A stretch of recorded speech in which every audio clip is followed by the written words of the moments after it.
Hello everyone, आज है 5 अक्टूबर और आज इस वीडियो में हम बात करेंगे यस बैंक के बारे में। देखिए, 13 रुपए का ये शेयर है। आज मार्केट में पिछले दिनों से अच्छी खासी रफ्तार देखने को मिली है। आज भी अच्छी रफ्तार थी, लेकिन यस बैंक में कोई तेजी नहीं आई है। लेकिन पिछले एक महीने में इसने आग जरूर उगली है, इस बात से इनकार नहीं किया जा सकता। हालांकि मार्केट पिछले एक महीने में भैया सबको चांदी ही चांदी करवा रहा है।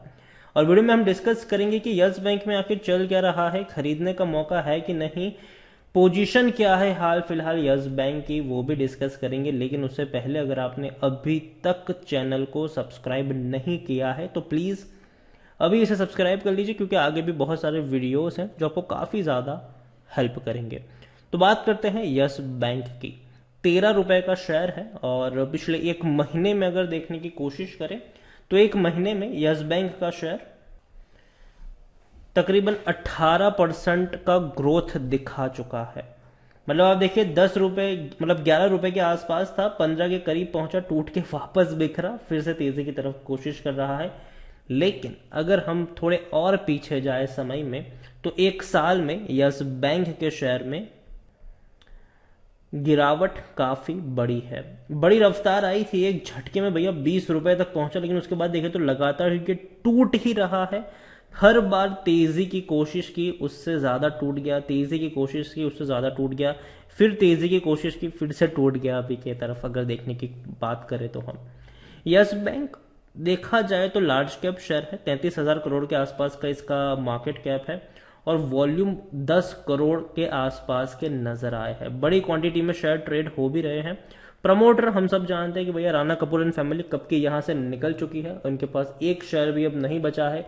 सारे शेयर्स बेच के भैया निकल लिए हैं वो, और अभी भैया जेल के चक्कर भी काट रहे हैं। वे काफी कुछ घोटाला यहां पर करके गए हैं ये। एफआईएल्स के पास 10.45% की होल्डिंग है, 0.73% की holding mutual fund, 5.54 insurance company. सबसे बड़ी अगर होल्डिंग यहां पर है यस बैंक में तो वो बैंक की होल्डिंग है। सबसे बड़ा बैंक यहां पर स्टेट बैंक ऑफ इंडिया है, 30% की होल्डिंग लेकर बैठा हुआ है। हम सब जानते हैं कि पिछले साल जब यस बैंक क्राइसिस आया था, बैंक डूबने के कगार पे था, और सरकार भी नहीं चाहती और बैंकिंग सिस्टम भी नहीं चाहेगा कि यस बैंक जितना बड़ा बैंक डूब जाए। क्योंकि देखिए, अगर यस बैंक डूबता तो लोगों का जो भरोसा है बैंकिंग सिस्टम से वो उठ जाता। फिर लोग ये मानते कि भैया मेरा पैसा बैंक में सेफ नहीं है, मैं क्यों रखूं इसको। तो कहीं ना कहीं लोग अपना पैसा बैंक में सुरक्षित नहीं मानते, और यस बैंक को बचाना जरूरी था इस भरोसे को बरकरार रखने के लिए। और इसीलिए आरबीआई ने तरफ से बोला कि भैया एसबीआई आप कुछ करो यहाँ पर, और स्टेट बैंक ऑफ इंडिया आया, कूदिया यहाँ पर, बड़ी क्वांटिटी खरीदी। लेकिन 10 रुपए के भाव पर इन सब ने शेयर्स खरीदे थे। बाकी बैंक ने भी खरीदारी की, 10 रुपए के भाव पर शेयर खरीदे। 10,000 करोड़ रुपए की फंड रेजिंग यहाँ से हो गई, बैंक डूबने से बच गया। दोबारा फंड रेजिंग करी, 15,000 करोड़ की फंड रेजिंग करी, और इस बार इक्विटी बेच कर ही की गई थी, और 12 रुपए के भाव पर शेयर बेचे गए थे। तो अच्छी खासी फंड रेजिंग हो गई, बैंक के पास इनफ लिक्विडिटी आ गई, इनफ पैसा आ गया, ताकि अपना वो कामकाज है वो आने वाले कुछ महीनों तक, कुछ सालों तक बिना रोक टोक चलाए सके। और एक चीज है, कुछ लोग कहते हैं कि यस बैंक डूब जाएगा, देखो नहीं डूबेगा। कुछ लोग कहते हैं कि 1 रुपए का हो जाएगा, 2 रुपए का हो जाएगा, नहीं होने वाला है ये। ठीक है, बिल्कुल भी नहीं होने वाला है ये। यस बैंक के डिपॉजिट्स अब धीरे धीरे बढ़ रहे हैं और ये एक पॉजिटिव संकेत है। अब देखिए, यस बैंक के जो Q2 के जो डिपॉजिट्स है वो 30% तक बढ़े हैं। 1,75,000 करोड़ से 1,75,000 करोड़ से भी ज्यादा के डिपॉजिट्स नजर आए हैं यहां पर, जो कि बहुत बड़ी बात है। और लोग अब यस बैंक में पैसा डिपॉजिट्स कर रहे हैं, यही सबसे बड़ी बात है कि भैया धीरे धीरे अब लोगों का भरोसा लौट रहा है। आप देखिए, bank deposit grow 30% to 1,76,672 crore as compare to last year. पिछले साल ये 1,35,815 करोड़ था, और उसके कंपैरिजन में 30% का जंप जरूर देखने को आया है। इवन क्वार्टरली भी देखे तो भी अच्छा जंप है 8% का, क्योंकि पिछले क्वार्टर में 1,63,295 करोड़ के डिपॉजिट्स थे, तो बढ़े हैं ये। इसके अलावा करंट अकाउंट सेविंग रेशियो भी 54% अप है, जो बहुत बड़ी बात है, बहुत बड़ी बात है ये भी। 52,000 करोड़ से भी ज्यादा के नजर आए, जो पिछले साल 33,700 करोड़ के आसपास के थे। तो लोग पैसा डिपॉजिट्स कर रहे हैं, क्रेडिट टू रेशियो वगैरह भी काफ़ी अच्छा नज़र आ रहा है यहाँ पर, और डिपॉजिट्स यहाँ पर धीरे धीरे बढ़ रहे हैं। लोगों का भरोसा जो है वो यस बैंक में अब बढ़ रहा है, ये हम कह सकते हैं। और देखिए, डूबने वाला बैंक नहीं है। अगर आपको कोई कहता है कि भैया शेयर धीरे धीरे 10 का होगा, 5 का होगा, 2 का होगा, 1 का होगा, नहीं होने वाला है ये, ठीक है। बैंक डूबने वाला नहीं है। इसके अलावा 11% लोग ही है according to Moneycontrol user जो बेचने की बात कर रहे हैं। बाकी सबका पॉजिटिव रवैया यहाँ पर नजर आया है। हालांकि रेवेन्यू में गिरावट जरूर है, और ये आने भी थे, ठीक है, क्योंकि 2019 में अगर देखा जाए तो शेयर 400 के आसपास ट्रेड करता था, और तब रेवेन्यू इनके 30,000 करोड़ थे, अब 20,000 करोड़ है। हालांकि दिक्कत आ रही है प्रॉफिट्स में, बैंक प्रॉफिट नहीं कमा पा रहा है। पहले 4-4 हजार करोड़ के प्रॉफिट नजर आते थे, अब 22,000 4,000 करोड़ का लॉस नजर आ रहा है। लेकिन उम्मीद करते हैं कि 2022 का जो ईयर है, फाइनेंशियल ईयर है, वो इनके लिए काफी पॉजिटिव साबित होगा, और यहां से बैंक अपनी जो कहते हैं कि पैसा कमाने की जो कैपेसिटी है उसको यहाँ पर दिखाने की कोशिश करेगा। लेकिन पहले इसका संभलना जरूरी है। पहले संभलने की कोशिश करेगा, थोड़ा थोड़ा प्रॉफिट दिखाएगा, 100 करोड़ का दिखाएगा, 200 का दिखाएगा, 300 का दिखाएगा, 400 का दिखाएगा, फिर धीरे धीरे ये ऊपर जाएगा। यस बैंक खरीदने का अभी भी सही मौका है, क्योंकि शेयर ओवरबोर्ड जोन में नहीं है। लेकिन कोई भी एनालिस्ट यस बैंक में अभी अपनी राय देने से बच रहे हैं और बचेंगे, ठीक है। यहाँ पर होल्डिंग्स की अगर हम बात करें तो बहुत बड़ी होल्डिंग अगर देखा जाए तो वो डोमेस्टिक इंस्टीट्यूशन के पास है।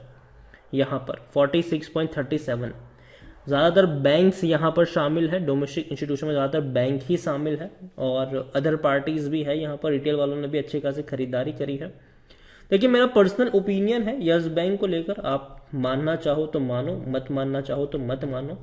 लेकिन मुझे लगता है कि शेयर जब भी 12 रुपए के आसपास पहुंचेगा, खरीदने का मौका होगा। 11 और 12 रुपए का जो जोन होगा वो खरीदारी का होगा।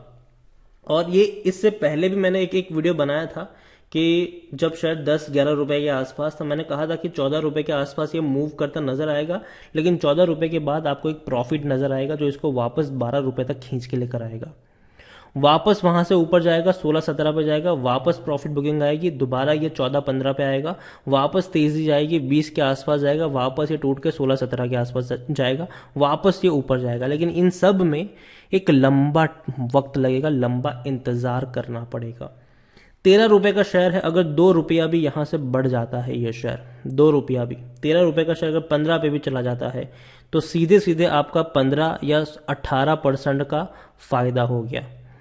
एक साल में अगर आपको लगता है कि यस बैंक 13 से 15 तक जा सकता है, या फिर 12 पे आएगा तब मैं खरीदूंगा, और 12 से 15 पे जाएगा, 3 रुपए अगर ये बढ़ जाएगा, तो सीधा सीधा आपको 25% का ग्रोथ आपको आराम से देखने को मिल जाता है वो। तो इस तरीके से आप यहाँ पर कैलकुलेट करें कि 12 रुपए के आसपास जाएगा, मैं खरीदूंगा इसको, और मैं इसको होल्ड करूंगा, 15 रुपए के लेवल के लिए होल्ड करूंगा, 25% का ग्रोथ आपका सीधा सीधा हो गया। और साल में डेफिनेटली 15 रुपए तक जाने का दमखम तो रखता है ये एक साल में, ठीक है। लेकिन अभी प्रॉफिट बुकिंग चल रही है, 11 रुपए के आसपास था, टूट के बड़ी रफ्तार पकड़ी, 15 के करीब पहुंचा, वापस टूटा है ये, और 12 के करीब जाने की कोशिश करेगा, वहां पर खरीदारी के मौके बनेंगे, वापस वहां से आपको रफ्तार पकड़ता हुआ नजर आएगा। यस बैंक अगेन बहुत ही रिस्की शेयर है, आपका जो पेशेंस है वो यहाँ पर होना चाहिए। ऐसा नहीं होना चाहिए कि आज मैंने खरीदारी करी, महीने में मुझे 15-20% की रैली चाहिए, ठीक है, ऐसा नहीं हो सकता। अगर हो भी जाएगा, लेकिन कभी कभी होता है कि भैया वक्त लेता है ये शेयर, क्योंकि अभी इसके रिजल्ट्स भी आने हैं, और रिजल्ट्स के ऊपर भी काफ़ी कुछ डिपेंड रहने वाला है। अगर अच्छे नतीजे आए तो एक बड़ी रफ्तार की तरफ दौड़ेगा, अगर नहीं आए तो वापस से एक गिरावट की तरफ भी जाता हुआ नजर आ सकता है। तो चीज़ों को काफ़ी बारीकी से समझिए। और यस बैंक पहली चीज़ डूबने वाला बैंक नहीं है, तो दिमाग से निकाल लीजिए कि ये डूब जाएगा। जी नहीं, डूबने वाला नहीं है, ये सरवाइव हो चुका है, अच्छा खासा पैसा बैंक के पास आ चुका है, अभी भी फंड रेजिंग करने का आगे इनका इरादा है। और SBI अब इसको भैया बिल्कुल लाड़ प्यार से पालने की कोशिश करेगी जब तक ये खुद अपने पैरों पे खड़ा नहीं हो जाता, ठीक है। तो ये सारी चीज़ें चलने वाली है यहाँ पर यस बैंक में, लेकिन लंबा इंतजार करना पड़ेगा, पेशेंस हो आप में तो ही 11 और 12 रुपए के लेवल पर खरीदारी की कोशिश करिएगा। अगर आप में पेशेंस लेवल नहीं है तो दूर रहिए इनसे। वीडियो को यहीं पे एंड करूंगा, पसंद आया हो तो लाइक करो, शेयर करें। चैनल पर अगर आप पहली बार आए हैं तो प्लीज़ सब्सक्राइब करें, और यस बैंक के बारे में आप क्या सोचते हैं वो भी आप मुझे कमेंट में लिख कर बता सकते हैं। Thank you.